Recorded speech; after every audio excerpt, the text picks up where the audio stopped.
All right, here we go. War number 5. War 4 was canceled. We're up against Nefty. And, yeah, this is a pretty big war again. Ever since I think the third war of the season, when I really unleashed Apocalypse, I'm starting to understand his value across this map, which is really exciting with bans and with some of the node changes that I talked about in the last war video. So, alright, in Section 1, I'm going to be taking Path 1 with Nick Fury and Yellow Jacket. I will be taking that Dragon Man on 26, and then Path 8 in Section 2, plus the mcoc Mini, and then the mcoc boss. So, yeah, so because of the mcoc, I am bringing Dr. Doom here. Of course, I need Killmonger for the mcoc boss, so that means, yet again, I am not able to bring in Apocalypse with Cable. I'm not able to bring in Cable to ramp him up. So my first few fights with Apocalypse are going to be a little bit slower and a little bit nerve-wracking. Nick Fury, I'm really comfortable fighting him. I am a little slightly concerned with this node about him maybe having an SP1 or a bar of power when when he becomes unblockable. And I mean, the SP1 doesn't really do a ton of damage, but I don't want to be eating any specials. So a little bit concerned, and you guys can also see here my greater champ boosts are dwindling pretty quickly. I can't remember how many I had at the start of the season. I feel like it was like 8 or 9, something like that. I might have actually been full. But anyway, we are going to boost up. Of course, going full mutant boost. And I'll be hitting 2 of my fights now. I think I'll be able to get to that Dragon Man on the same set of boosts as well. I can't remember, honestly. It's been about it's been several days since this war, so we're now 2 wars removed. But okay, so I think I'm going to opt for the advanced power start boost here, just to get to my SP2 as quickly as possible. Alright, so the first phase here, while he's unblockable, we're just going to try to give him some space, hit into his block if we have a window, but I'm not too concerned about it. There I'm able to wait it out, land a clean parry, and I do want to come up short there before he gets to his SP1, because I don't want him throwing an SP1 in this fight. Now, I did alternate my combo there so that I could apply the power down attacker tactic, but it actually has no effect. So it's honestly kind of something throughout this season I think I'm just kind of getting into the habit of doing that with Apocalypse, which isn't going to hurt anything. Alright, so here I want to reparry to, again, prevent him from throwing his SP1. I am going to throw my SP1 here because I know that if I were to throw an SP2, the debuff would just get purified when he loses his life model decoy anyway. So we push him to the SP2, and I'm not too concerned about the node there. Just going to bait the SP2. Alternate my combo. Again, it has no impact. And here I think that I can finish him off with this SP1. But again, I am APOC with just a single prowess at this point, so it does barely anything, which, again, it's totally fine. The main thing is just to constantly push him to his SP2 so that he doesn't have, an SP1 available when he's unblockable. And that you guys can also see his tactical charges are at 13. So, yeah, I kind of got to be careful here. And we're able to kill him with the SP1. Kind of a close call there with the SP1 killing him. He would have been unblockable with a bar of power, but not a big deal. That fight did take a little while, so we are off to Yellow Jacket on Masochism. I love Apocalypse on Masochism because you don't have to worry about the Masochism because of his his Purify ability reduction. But you guys are going to see this fight is actually with an unbuilt Apocalypse. This fight is, I wouldn't say dangerous by any means, but it's going to take a while. And with my attacks here and with high ground, it does. I think I overlooked this fight a little bit. Again, it's not like it's not like a really big huge issue, but it's definitely something that I didn't prepare. Like I wasn't. I undervalued, or I guess I overestimated. Geez, I don't know what my problem is. I overestimated myself on this node, or kind of underestimated the node interaction. So you guys can see he's got a ton of high ground charges. That was dumb to throw a full combo into him when he had a bar of power. You guys can see now he's got Meltdown. So I'm just going to be losing a lot of health. So I need to wait out this Meltdown. Meanwhile, because of my degen application, he is building high ground charges. So I can't screw up on an SP1 dex at this point. And we are going to end up finishing this fight with the SP1. But, you know, that's a fight where I look at that fight and I think, you know, I could have, had I made a couple mistakes, you know, maybe with his SP1 or something like that, that could have actually, I don't know. It's possible I could have died to that fight, which would have been ridiculous. But all right, so we do have Dr. Doom here, but because of the disorient and you know, the fury buff that he gets whenever I'm afflicted with a debuff, we're just going to use Apocalypse here. Now, obviously, you know, Dragon Man is a robot. My poison on the SP1 isn't going to do anything. I also opt for the invulnerability boost just in case. You know, if he's got the power charge and stun reflect is up, which is why he's placed here, so that you can't just automatically cancel it. You know, it's conceivable, especially with Mystic Dispersion here, that he could get to an SP3 and you know, after he knocks you down with an SP3, even if you're indestructible and it does no damage, you know, he does go unblockable and just unblockable, I think. And yeah, and anyway, so, and then with, you know, obviously you guys can see that I'm getting that cornered passive on me. Just because, again, it's kind of, you know, baiting things out with the power chart. I think that this is really good placement, I guess is kind of what I'm trying to say. I was aware of all the complications that can happen in this fight when I took it, so I was able to prepare myself kind of mentally for it. That's why I used the invulnerability boost. But you guys can also see that the stun reflect is gone at this point. So we are okay. We throw the SP2 just really to get as much damage as possible. We are going to parry him here. I tried to parry. I missed a parry there.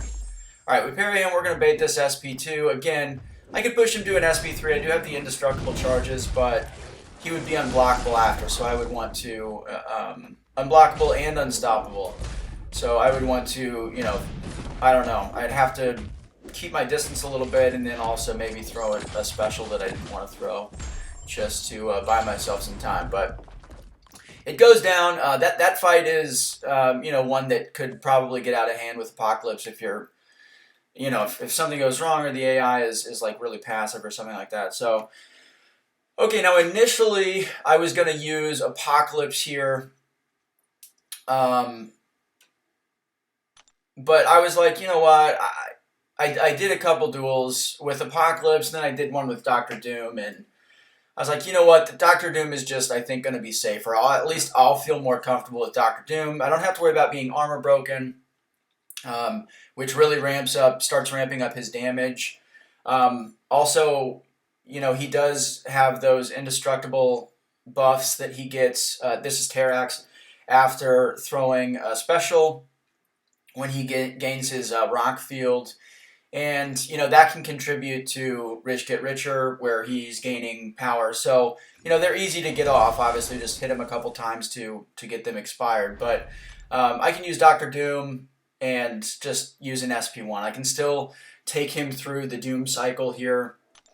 The only thing that I need to be aware of is that my power drain abilities won't work against him. He's immune to power drain against metal champs, and then also he is shock immune. So, I won't be able to, do the standard combo chain into heavy with Dr. Doom. But you guys can see here, it does have Divine Barrier, which is the every 10 seconds on a timer. There you guys can see that little purple timer.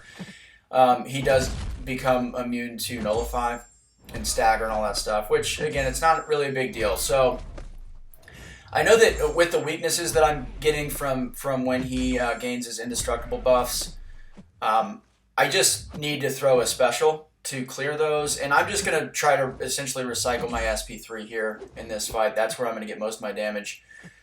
Alright, so here we go. We're going to do a full 5-hit combo, ending with a medium there. Throw the SP3, and I do have the big Mystic boosts on. So hopefully, I guess in the next fight especially, that'll help. But you guys can see that I'm back up to a bar of power. From the damage that I dealt, and here we're just going to bait this out.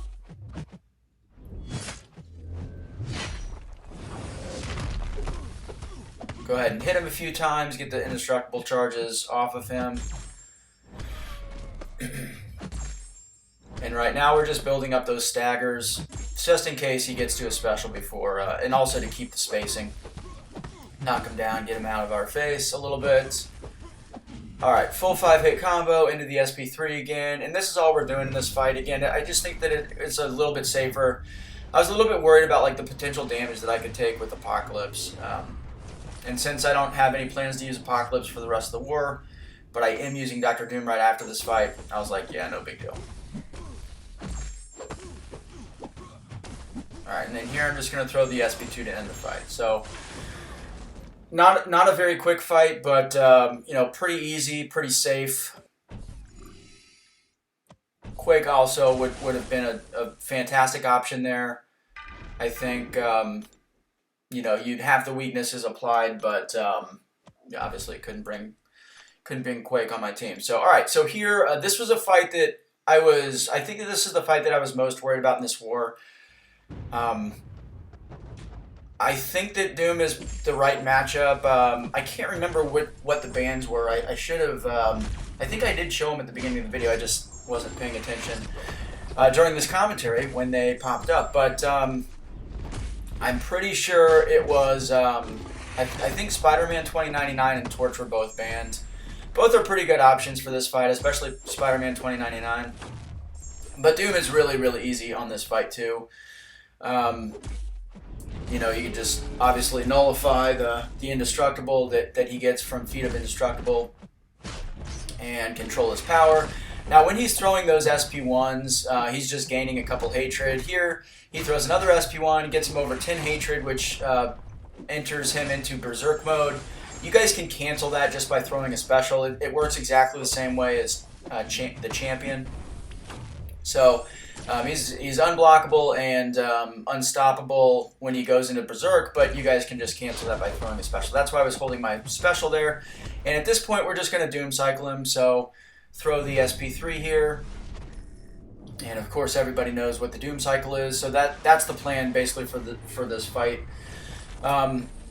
Now, Mangog does gain 1 hatred when either he or the attacker, or I guess I should say he or the other champ, does a 5-hit combo. But Dr. Doom's 4 hits into heavy, which I guess is technically a 5-hit combo, does not apply here. So it's got to be 5 basic attacks in a row. So I guess a heavy is a basic attack as well. You know what I mean? So yeah, you can do the 4-hit combo into a heavy with Dr. Doom, and it does not give him a hatred, which is I think kind of good to know, because Doom is a pretty good matchup for Mangog. All right, so here we go. We have our second MODOK boss of the season. The first one, went, I think for the most part, it went pretty well. I didn't play it as well as I I took this fight a couple times last season, and I think once or twice in the off season, unboosted, of course, and never had an issue with this fight. So, yeah, so here we go. I'm feeling really confident. I've done my duels and all that stuff. I've got the indestructible boost just in case. And really, the scariest part of this fight, in general, is getting him up to a bar of power. And then once he's there, you just have to nail that first deck. So there we go. We're off to a good start. I lose one of my 3 indestructible charges, and we have to restart this process. The reason that's a little bit scary is, here you guys see, I fully lose the indestructible. But he's building those high ground charges now, and fortunately I am able to get True Strike there. And now I'm using Counter Punch, but the Counter Punch, has no way to bypass the high ground charges. So I'm really at a disadvantage. Now here, this is a terrible mistake. I push him to the SP2. I thought that I could keep him under 2 bars of power. I throw my SP1 there. Now he throws his SP2. You guys can see that took me down from 71% health to 9% health from the bleeds, and now I'm in a really bad position here. I need to play this fight perfectly. I take a blocked hit with high ground that drops me down to 4%. So the next blocked hit is going to kill me, and yeah. So anyway, I have to play this fight for the rest of the fight. Literally, it has to be perfect. I can't even take a blocked hit. I can't use my counter punch anymore. So it's basically going to be backdraft intercepts and SP1s for the rest of the fight, and I need to nail those dexes on his SP1. So this is just basically the worst possible scenario here. There, he doesn't fall for the backdraft, so I have to get a naked intercept. I catch him on a dash back, which is fortunate. And I'm ticking him down here. I throw the SP1. I think that was a mistake. I'm able to get kind of a wily backdraft there. And I'm like, all right, cool. I can get this fight. And yeah, I just screw it up. So, God, I really think if I just full comboed him there, or even if I just dash back intercepted there, or if I full comboed into the SP1, I think I had that fight, man. I just, anyway, I don't know. I was pretty devastated because, after last season, I gained a lot of confidence. And going into this season, I think that every player kind of has a goal of not dying in a season. It's not something I've ever done, and frankly, it's not realistic probably for me to have that expectation for myself because I'm not a top player. We've got a lot of really, really good players. I would say I'm an above average player at best. So, but it's still, after last season, I only died once, and I really thought that I could go deathless this season, which is pretty funny in hindsight. But yeah, I just screwed myself in that fight. So anyway, that is the war. We ended up winning this war. I think we had a pretty good one overall. I can't remember what the tally was. But anyway, that's it. Leave a like and a comment. Subscribe if you are enjoying the war videos and want to continue getting notified when they pop up. And yeah, I'll see you in the next one.